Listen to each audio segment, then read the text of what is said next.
अवधि का chart JSW steel का और एक लंबी अवधि का चार्ट इंडियन एनर्जी एक्सचेंज का। हर्षिता जी हमारे साथ स्टूडियो में आ चुकी हैं और बड़ा लंबा आज आप समझिए लिस्ट है नतीजों का, लेकिन आप शुरू कर रही हैं जेएसडब्ल्यू स्टील और आईएक्स दोनों से, क्योंकि दोनों ही स्टॉक्स रेडार पर रहे हैं और काफी बढ़िया तेजी देखने को मिली है। अब जेएसडब्ल्यू स्टील पहले आपके नतीजे पेश करते हैं, जहां पर प्रॉफिटेबिलिटी आई है करीब 7,180 करोड़ के आसपास, 350% तक का इजाफा देखने को मिला है। अनुमान से बेहतर है आंकड़ा, हालांकि रेवेन्यू अनुमान से मिस है, लेकिन तभी भी आप देखिएगा 70% तक का इजाफा देखने को मिला है इस तिमाही में कंपनी की ओर से। इबिटा लेवल पर 10,417 करोड़ का आंकड़ा कंपनी ने पोस्ट किया, 135% तक की वृद्धि, मार्जिन्स 32% पर आए हैं, मजबूत है। एबिटा पर टन हालांकि कंपनी का थोड़ा सा सॉफ्टर साइड पर रहा है, प्लांट शटडाउन था, उसका इंपैक्ट दिखा है सेल्स वॉल्यूम पर, तो वो भी आप जहन में रखिएगा जब आप ट्रेड के लिए उतरेंगे। दूसरी तरफ आईईएक्स में जो बड़ी खबर है वो यही है कि एक तो बोनस का अनाउंसमेंट हो गया है,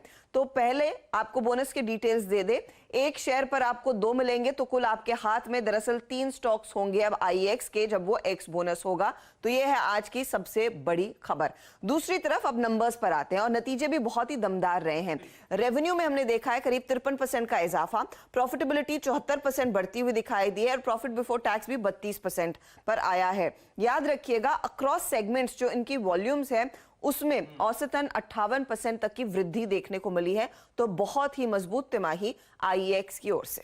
एक इंटरेस्टिंग बात हर्षिता जी आईईएक्स में ये है कि अप्रैल के शुरुआती सत्र में आपने यहाँ पर 330 का प्राइस देखा। जी हाँ। और अब जो बोनस रीएडजस्टमेंट आपको होता हुआ दिखेगा, अभी डेट वगैरह नहीं आई है। नहीं, डेट नहीं आई। जी हाँ, तो उस पर आप वापस इस काउंटर को 300 के पास आते हुए देखेंगे। बहुत बढ़िया नतीजे यहाँ पर रहे।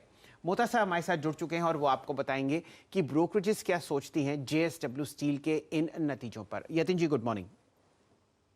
नमस्कार शैल जी, गुड मॉर्निंग। जहां तक कि जेएसडब्ल्यू स्टील का सवाल है, हमारे पास 2 ब्रोकरेज रिपोर्ट हैं जहां जो उनके कॉल्स हैं वो बरकरार रखे हैं। जहां तक कि जेपी मॉर्गन का सवाल है, इनका लक्ष्य है 730 रुपए न्यूट्रल रेटिंग, और जेफरीज का यहाँ बाय कॉल है, लक्ष्य है 800 रुपए। इनको जो ब्रोकरेजेस है इनको लगता है कि जो मार्जिन में दबाव देखे गए थे इस क्वार्टर में, वो शायद आगे चलते हुए आपको एक इम्पैक्ट करते हुए दिखाई दें आने वाली तिमाहियों के नतीजे। जहां तक कि डोलवी एक्सपेंशन का सवाल है, क्योंकि इन्होंने एक नया प्लांट लगाया है, इससे आपको FY 23 में काफी अच्छे रेवेन्यूज यानी कि बिक्री के आंकड़े देखने को मिल सकते हैं। इसके अलावा जो कोयले के दाम बढ़े हुए हैं, उससे शायद आपको मार्जिन पे हल्का सा असर होता हुआ दिखाई दे सेकेंड हाफ में। रेस्ट जहां तक कि कंपनी का सवाल है और स्टील सेक्टर के आउटलुक का सवाल है, आउटलुक काफी पॉजिटिव है और जो ब्रोकरेजेस है उन्होंने अपनी रेटिंग इसके लिए बरकरार रखी है। साहब आपके सामने प्रस्तुत करेंगे कैनफिन होम्स का एक शानदार चार्ट। ध्यान दीजिए साउथ बेस्ड एनबीएफसीज जो हैं उनमें सबसे बढ़िया पोजीशनिंग कम रेट में लोन्स उठाने की कैनफिन होम्स की हैं। नतीजे आए हर्षिता जी, क्या कहते हैं? नंबर्स में एक चीज है जो हम पहले भी दूसरे एनबीएफसीज की बात कर रहे थे कि डिस्पर्सल्स ऑल टाइम हाई पर जा रहे हैं, यानी कि company business of course expand कर रही है, लेकिन स्ट्रेस एसेट्स की चिंता अभी भी है। अब आप देखिए प्रॉफिटेबिलिटी के आधार पर 3.5% तक की गिरावट दर्ज हुई, ब्याज से आय में करीब 9% तक का नुकसान देखने को मिला या फिर प्रेशर देखा गया है। ग्रॉस एनपीए में हालांकि थोड़ा सा सुधार है, 0.78% तक का ग्रॉस एनपीए आया है वर्सेस 0.9%। नेट एनपीए दरअसल 0.47 पर है वर्सेस 0.57, तो यहां पर हल्का सा सुधार देखने को मिला है। ध्यान रखिएगा डिस्पर्सल्स के आंकड़ों पर देखेंगे तो सालाना आधार पर 159% तक की ग्रोथ देखने को मिली है।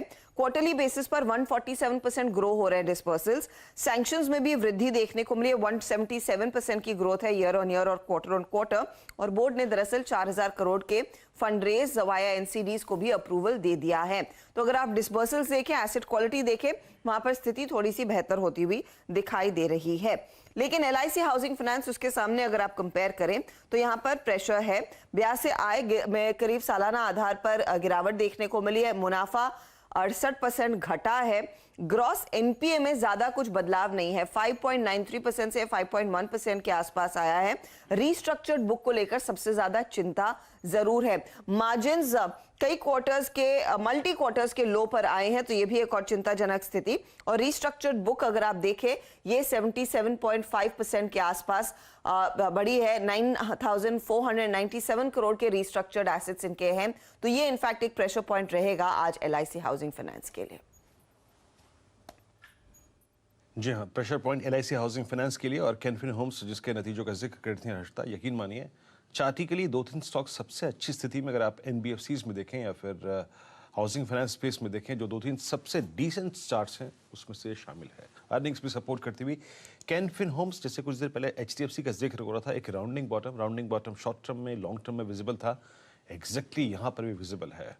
मानस, आपकी राय क्या होगी? ये उस ब्रेकआउट पॉइंट के ऊपर 668 670 जो कि इसका प्रीवियस हाई था 14 जुलाई 2017, उसके ऊपर डिसाइसिवली ट्रेड करता हुआ, आपकी अप्रोच क्या रहेगी इस स्टॉक पे?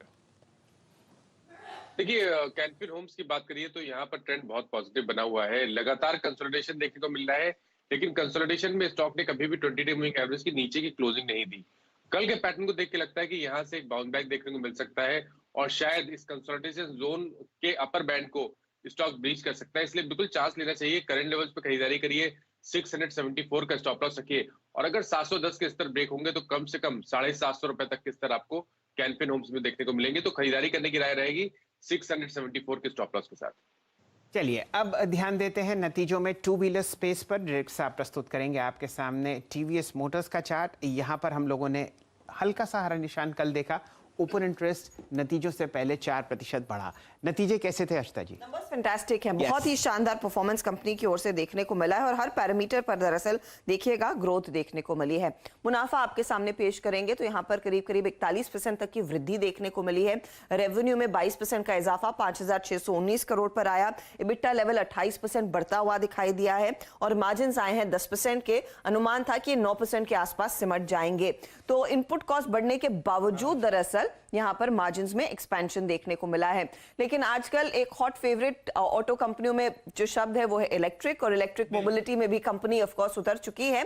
कंपनी अब कह रही है कि इलेक्ट्रिक मोबिलिटी ऑपरेशंस को एक अलग सब्सिडरी में ढालेगी। मेरे ख्याल में ये टाटा मोटर्स के प्लेबुक को फॉलो कर रहे हैं। अब देखते हैं यहां पर कुछ बड़ी फंडिंग इनके हाथ लगती है या नहीं, लेकिन हाँ, मौका टीवीएस मोटर्स ने भी देखा है ईवी बिजनेस में और उस लिहाज से ये कदम उठाया है।